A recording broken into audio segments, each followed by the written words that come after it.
Alright, what's up guys? Welcome back to another video, and in this video I'm going to be teaching you how to master with Wi-Fi cone extended.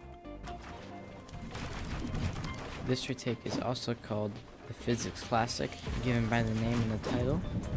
Physics pulls out this retake pretty much every single wager against the best wager pros like Psycho, Clix, and FaZe Sway, and a bunch of other them, and here's a clip of that being shown. Because I'm make it, you gotta remember that I was behind. I stood on my grind, I knew I would make it. Thought we were forever, but you know you're clever, so you would do shit like just lie in my face. Never say never, but my heart is severed. I don't think I ever want to see you again. I gave you trust and you gave me lust. I guess I deserve it for fucking a friend. I can look in your eyes. That clip was on Chronic Psycho, by the way. You may know him as former Parallel player, who is known for being the fastest editor on single edit binds and being a really good hybrid player, controller and keyboard and mouse.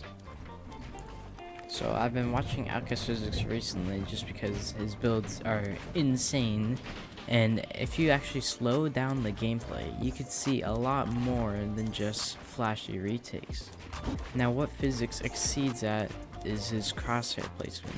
Now when I say crosshair placement, I mean what's in the center of your screen and where you're placing it to place builds. So for example, if I'm trying to place a stair here, like right here, then I'm going to want to move my crosshair and place a stair there.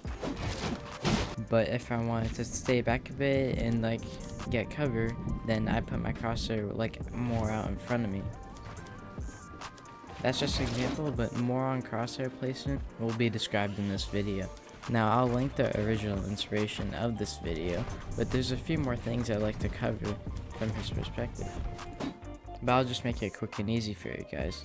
So the main thing he covered in that video was that when you're ramping out and then placing these 5 builds, you want to instantly stop turbo building, like how you ramp out and you just continue turbo building these builds. You want to instantly stop turbo building and jump up and place a floor and a ramp, and then you can go on from there, but I missed that. Now there's actually more to it than that. If you place these builds, instantly stop turbo building, like right when you see this horizontal plank, which I see is a good line of representation. As you can see, your crosshair is red, and once you go to it, it's white, and you can see it's translucent, and you don't want that. You want it to be transparent. So as soon as you do this and you jump and do that, stop turbo building right there on the cone, just so you can get in the habit of it and learn it instantly. And then as you move your crosshair down, just in case you forget to turbo build, just instantly jump again above this plank and then place the floor in the ramp. This is a key part in learning how to pull off the retake more consistently. Now what crosshair placement exceeds in helping out in this retake is that once you build your 5 pieces and then you use this wooden plank as like a line of sight, that way you know to switch to your floor right then and there, because if you're phasing through your floor, you could just phase above it, whereas if you have your cone out above your line of sight, which is right here, always remember the little wooden plank sticking out, you'll just end up coning yourself. Whereas if you actually had your floor out right then and there, if you do forget to jump, you'll just be facing through and you can just jump up and continue the retake like there is no mistake. And you could see a huge improvement in the smoothness of this retake if you actually just stop turbo building right then and there and just continue on like you didn't stop with anything. And of course, here's what it looks like at full speed.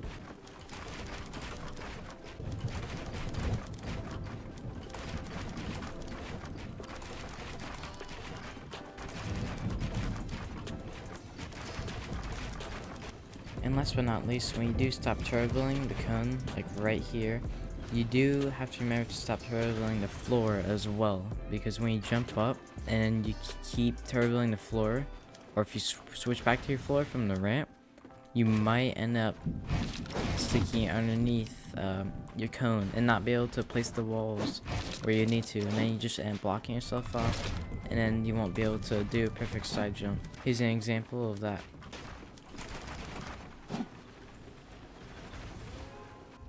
And as you can see with the whole ping situation, my ping usually sets around 25 to 30 ping creative and around 60, like 30 to 70 in pubs, hashtag Florida ping.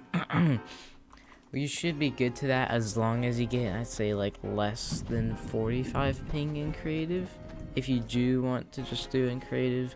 But as for real games, like if you have anything like Florida ping, like how I just said, my ping, it won't really work in pubs, because as you can see, like when you do it, there's gonna be, you need to place your builds fast, or else you're gonna phase through lots of stuff, and then when you jump, like you're going to hit your head.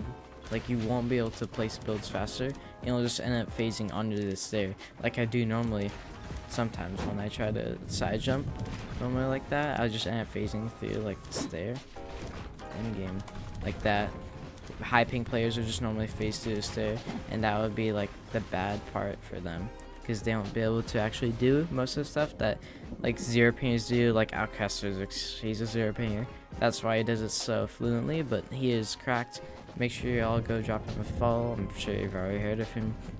And if this video did end up helping you guys out in any way, please do make sure to leave a thumbs up and subscribe, because it takes 2 seconds. Also, make sure, if you want to stay up to date, to follow my Twitch and my Twitter. That's where I'm most active at.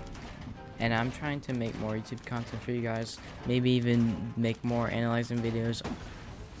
But yeah, I hope this video really did help you out, and I'll see you in the next one.